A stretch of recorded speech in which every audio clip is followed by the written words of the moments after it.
Hello students, welcome to Srenigotha. আজি আমি তোমালোকক ক্লাস 7 সায়েন্সৰ চেপ্টাৰ নম্বৰ 3 আহৰ পৰা কাপোৰলৈ আৰু ফাইবাৰ টু ফেব্ৰিকৰ অনুশীলনী প্ৰশ্নোত্তৰবোৰ ডিসকাস কৰিম। ঠিক আছে? আৰু লগতে আমি তোমালোকৰ ইংৰাজী মাধ্যমৰ ছাত্ৰ-ছাত্ৰীখিনিৰ কাৰণে অসমীয়া মিডিয়ামৰ উত্তৰৰ লগতে ইংলিছ মিডিয়ামতো আমি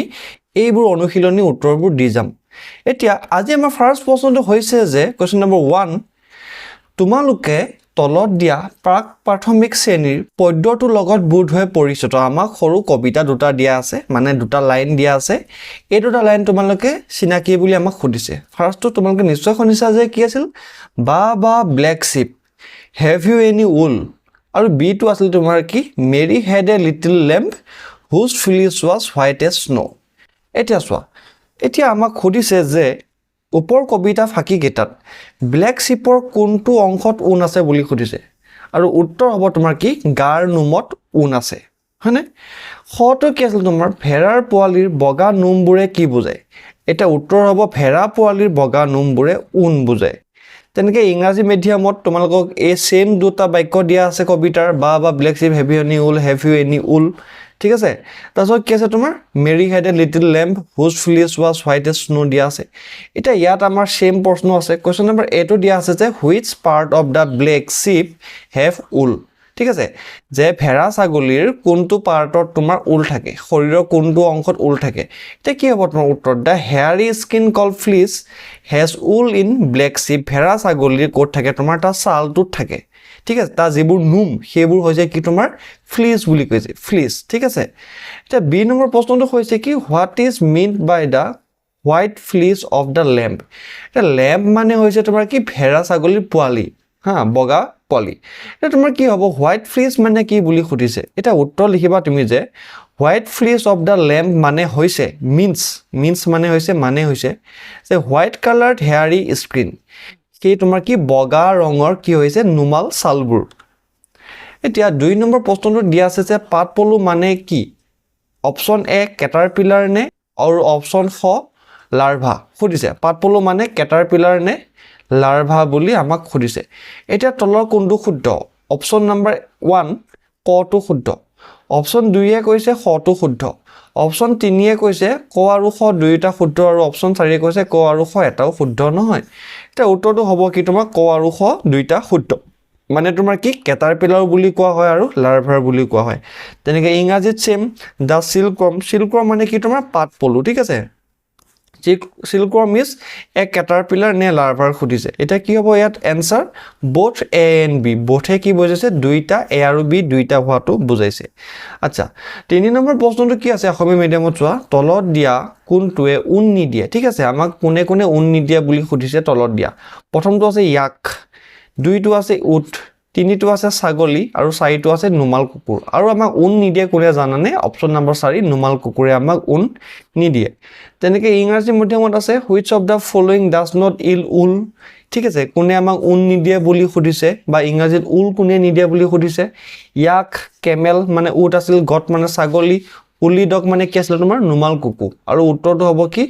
আমাক নুমাল কুকুৰে উল বা উন নিদিয়ে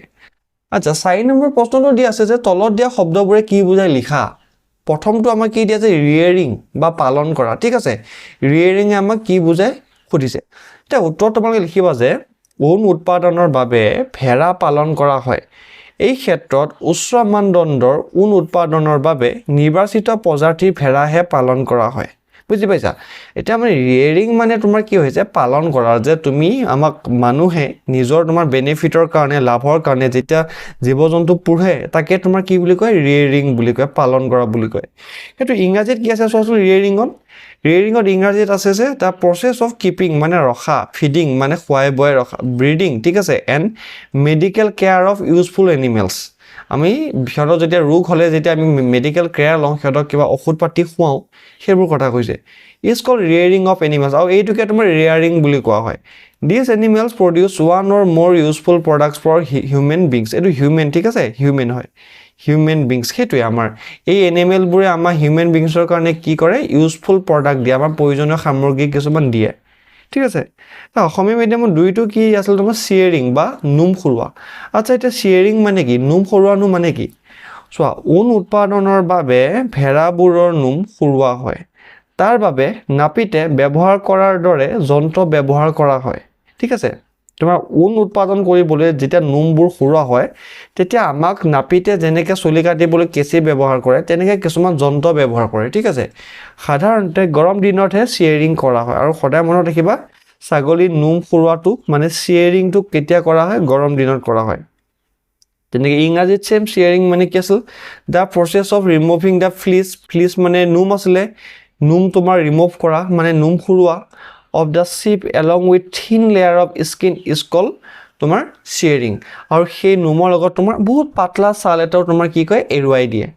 তাৰপিছত আছিল তোমাৰ কি অসমীয়া মিডিয়ামত ৰেশম শিল্প বা পাট শিল্প যাক ইংলিছত কোৱা হয় তোমাৰ সেৰিকালচাৰ এটা ৰেশম শিল্প বা পাট শিল্প মানেনো কি চোৱা পাট সূতা পাবৰ বাবে পাট পলু পোহা বা প্ৰতিপালন কৰাকে ৰেশম বা পাট শিল্প বোলে বুজি পাইছানে পাট সূতা পাবৰ কাৰণে যে আমি পাট পলু পুহো বা প্ৰতিপালন কৰোঁ তাকে কি বুলি কয় ৰেশম বা পাট শিল্প বুলি কয় এতিয়া উত্তৰ তোমালোকে লিখিবা যে সেৰিকালচাৰ মানে হৈছে the rearing of silkworm for obtaining silk ঠিক আছে সিল্ক পাবলৈ যে আমি সিল্কৱৰ্ম পুহো তাকে কি কয় সেৰিকালচাৰ কয় এতিয়া সিল্ক মানে কি আছিল তোমাৰ পাট আছিল ঠিক আছে নে নাই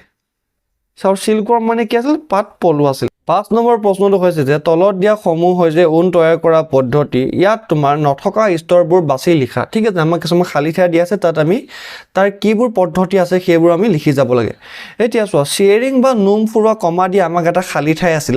সেই খালি ঠাইত তোমালোকে কি লিখিবা যে নোম ফুৰোৱা পিছত কি কৰে আমাৰ স্কাউৰিং বা পৰিষ্কাৰকৰণ কৰে ঠিক আছে এটো হৈছে সেকেন্ড স্টেপ তাৰ পিছতো কি আছিল সৰ্টিং কৰে বা ভাগ কৰে ঠিক আছে তাৰ পিছতো আমাৰ খালি ঠাই দিয়া আছিল কি কৰে আমি লিখিব লাগে ঠিক আছে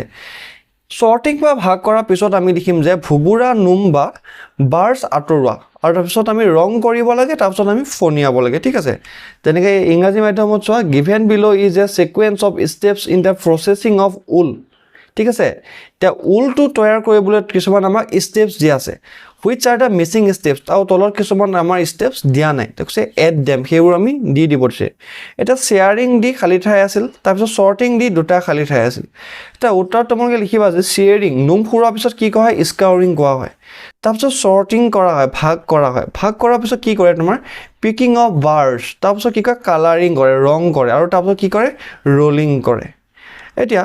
7 নম্বৰ প্ৰশ্নটো হৈছে যে অসমীয়া মিডিয়ামত তলত দিয়াবোৰ কোন দুটা শব্দ পাট উৎপাদনৰ সৈতে জড়িত আমাৰ তলত কেইটামান শব্দ দিয়া আছে